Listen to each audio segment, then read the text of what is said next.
Hello and welcome to another episode of Market Watch. Today I have with me Hasita Premratna, who will give us a little bit more clarity onto what the new budget 2018 is proposing and where we can get a bit of idea. Hasita, thank you so much for joining us. Hasita, just to get on with it, I know there's been a lot of talk about the budget and about the budget in terms of the government reaching its targets and also payments coming up next year. So just for the benefit of our viewers, in terms of the budget impact on the greater economy, how do you see the macro side reacting to this?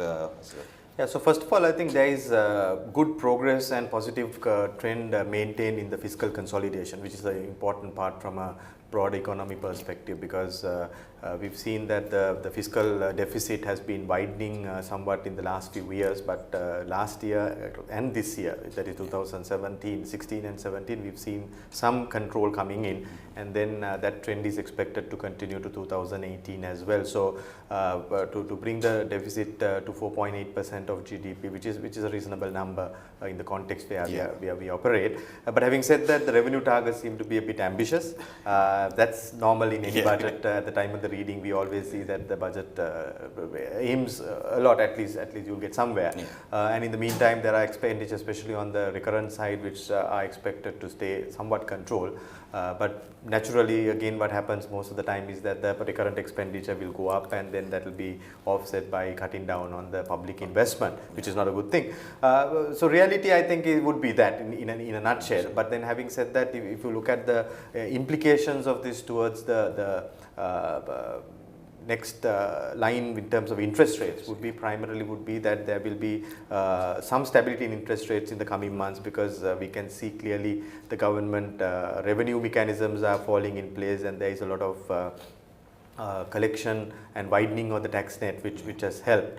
So those measures will definitely help the government to keep the cash flow tight. So I don't think in the short run there will be a big need for going aggressively to the market to raise funds. But then towards the latter part of next year, we may see some requirements of additional funding from the rupee markets. So rupee interest rates will stay at these levels probably for the next 6 months, or maybe even a little longer than that, and thereafter may see a slight increase unless the government meets these revenue targets. So the key is whether they meet the revenue target. If they look ambitious, if they don't meet the revenue targets, chances are that interest rates can go up towards second half of 2018. So that's one observation. The other important observation I see is that as we all know, there are the 2019 onwards, we have some heavy debt repayments that are coming in. So there will be pressure on the balance of payments from 2019 onwards. That is 2017-18 should be relatively manageable, but 2019 will be a heavy year. So in preparation of that, I think there are some measures taken in order to create a debt servicing fund, which I think is a good thing, because generally before we hit the problem, we should try to take measures to counter it, which has been looked at in the budget. So again, on the exchange rate side, with inflows planned and some aid, some grants from the donor agencies, loans from the donor agencies, as well as a reasonable amount of FDI surrounding the Hambantota port as well as the port city. So predominantly Chinese-led foreign direct investments being looked at. I think the currency should not overly get pressurized. Probably it should stay in the range of about 160 range, probably on average for the year, if not a little bit more on the depreciation side. But it should not really go out of hand. So we need not really have panic setting.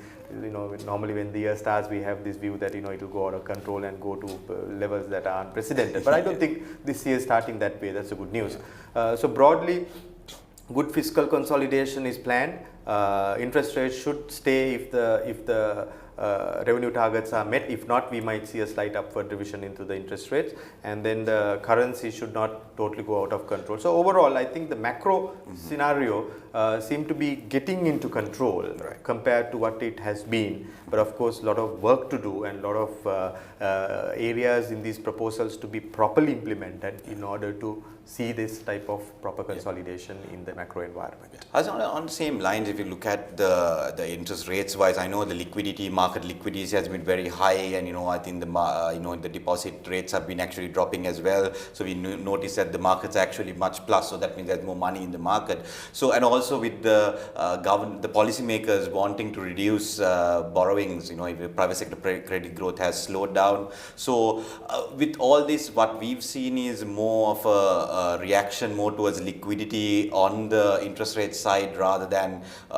in terms of payments coming up. But do you think the credit growth will also have an impact? Because I don't see much drive towards business, and the sentiment wise also seems a little still on the edge, I would say, not here nor there in terms of sentiment. What's your take on that? Yeah, so I think the challenge the government was facing in the low interest rate environment a couple of years back was that a lot of money that is going on the private sector credit growth was going towards apartments and the real estate side, and the land prices across the country, particularly in Sri Lanka, in Colombo, and also the apartment prices were just skyrocketing day by day, right? And most of that money was private sector borrowings, and that could have led to a bubble unless some measures were taken. So interest rates were pushed up consciously on that end by the central bank on one side. So that did have definitely a reduction in the private sector credit growth, and we are seeing some kind of a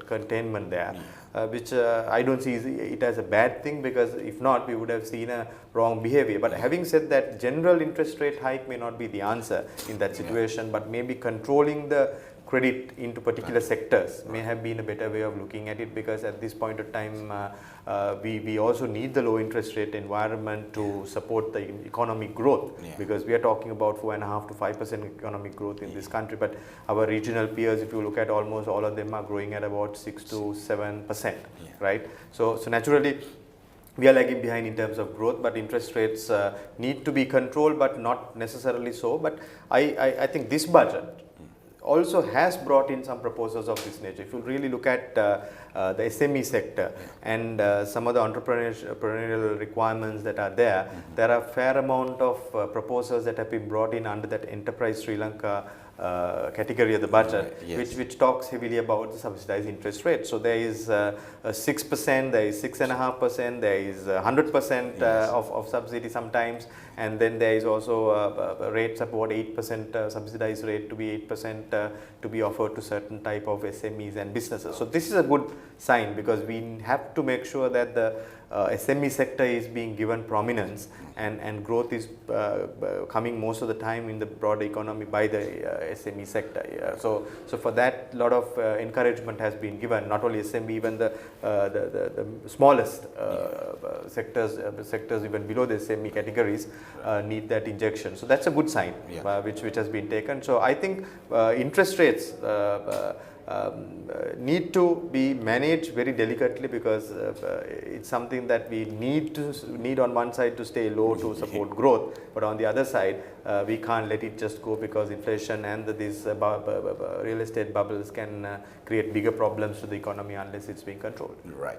It's glad you touched on the SME. I think also that somewhere we actually need to pay a lot more focus, and also where you create more entrepreneurship. So on that light, what do you think are the sectors? I mean, I know we touched on the SME, but what other sectors do we see the banking finance with the transaction levies put on them, and as also VAT on the property market as well? So what are the winners and losers maybe, or who are the sectors to benefit through the budget, in your sense?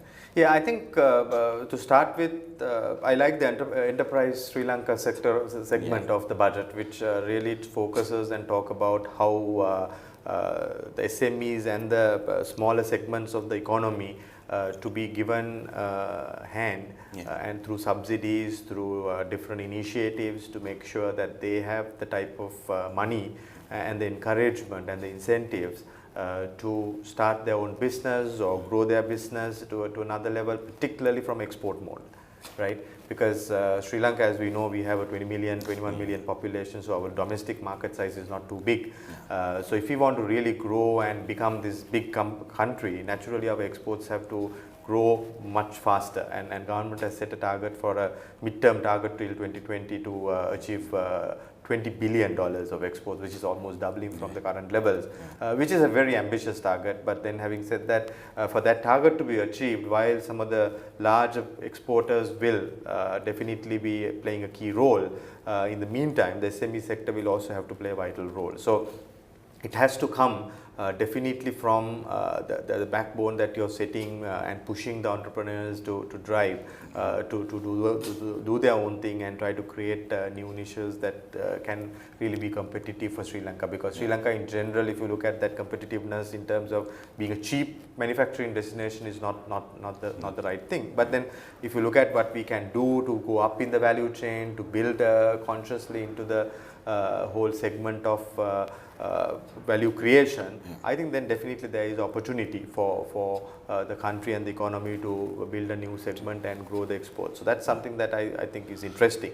Again, the debt servicing levy has been targeted the banking sector, so that probably will be a big hit. So that's going to be like a 20 billion rupees of per annum of a hit. They're targeting a 3 years to collect the money for the debt repayment purposes, which interesting to see how that has the impact. But I think it will, as is, if you look at it, will probably get almost 20% to 25% of the banking sector profits wiped off, right? 22% I was told. So in that context, naturally we can expect the banks to pass back. They're not supposed to pass back, but they will pass back. There will be mechanisms, not the direct but indirectly, to pass out, because banks will have to maintain their profitability and be focused. So from a banking sector point of view, there is definitely a focused structure. But then having said that, I think banks will pass on to the consumer. But I personally don't agree with changing the behavior by way of this tax by saying, okay, don't do cash bank transactions. So probably to avoid that, the behavior they are saying not to pass on. Government is not to pass on directly as this levy to the consumer. So we may not see it in our every transaction, but then we will see it in some other form by the banks trying to recover that, because banking sector also has to make money and show growth. So that's one. The telecommunication, on the other hand, is a bigger hit.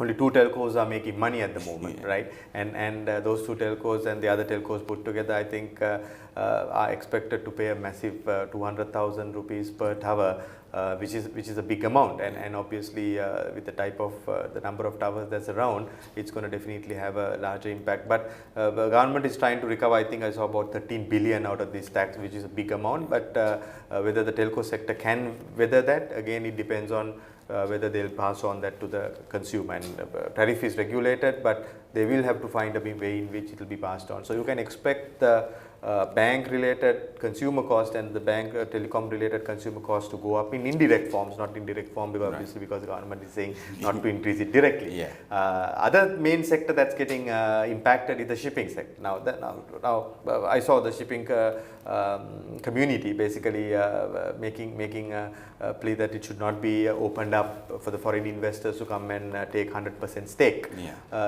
in companies in Sri Lanka and set up full shipping hubs here. But having said that, I think from a country perspective, we are at a very important juncture, because we are trying to be this old, we are in the Silk Route, all these things that are spoken about. So at this point of time, our core focus in Hambantota, core focus in Colombo and Trincomalee with the 3 ports should be to see how we can have exponential growth in the logistics side, right? So that will be enabled if you can bring 2 to 3 big players to Sri Lanka from a shipping perspective, and look at how even extending that to the warehousing side, so that we can actually use the hub concept, which means that you bring partially completed goods to Sri Lanka, complete it in these hubs or warehouses, and then reship it back by consolidating to another country. So if Sri Lanka can be seen as a destination of that nature, there is about 30% cost advantage compared to Singapore to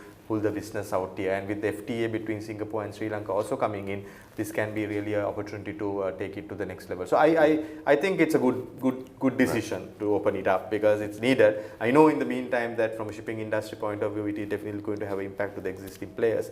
So it's a matter of how we find a win-win because country needs this, but then in the meantime the shipping industry also will get impacted. So how do we minimize the damage and work together? Probably the shipping industry will have to have more closer tie-up, become more competitive and kind of play it in a bigger way to take it to the next level because we need to build this country as a logistics hub definitely. So these are the bigger sectors I see getting impacted. Of course, there are so many other different proposals that are there. But in a nutshell, I think there are these three things about banking, telecom, which will be tough for the industry to absorb. So naturally, there will be a pass-on effect. Shipping industry is a very different perspective to look at. But in the meantime, I think, as I said, the export growth aimed by way of energizing the SME sector is a very interesting thing because that's I think the way forward. On telco side again, to be specific, I think the companies have been investing heavily on the capex side. I know they got concessions previously, but do you think it's a bit too much at the moment to go for such a heavy burden for the telco sector alone? Because I think the recovery is going to get longer with the investments they've already put in.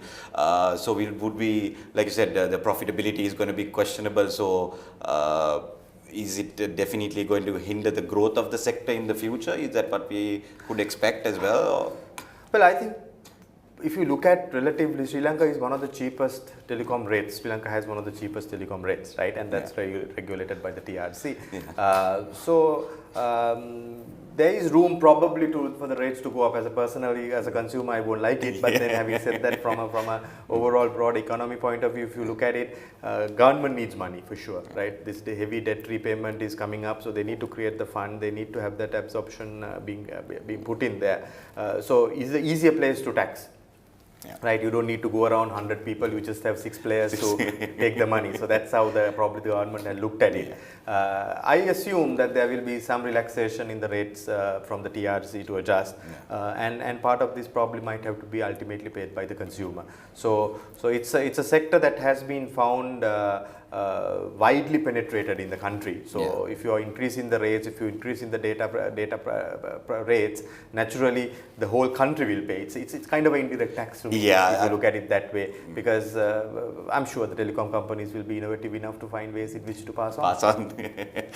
So I think just moving onto the market, the stock market, what do you think the impact on the stock market overall would be with the budget as well and these factors? I know the telecom sector might be not so attractive going forward, or maybe the banking sector we'll have to relook at the profitability or ROEs coming up. So in your view, what do you think of the CSE, how the performance-wise, how it would see? Yeah, so I think immediate reaction, as we also, because these are big two sectors heavily represented in the CSE, the related areas on the banking and the telecom. So naturally, with those prices getting impacted, we saw immediately the prices coming down and the index coming down soon after the budget was read.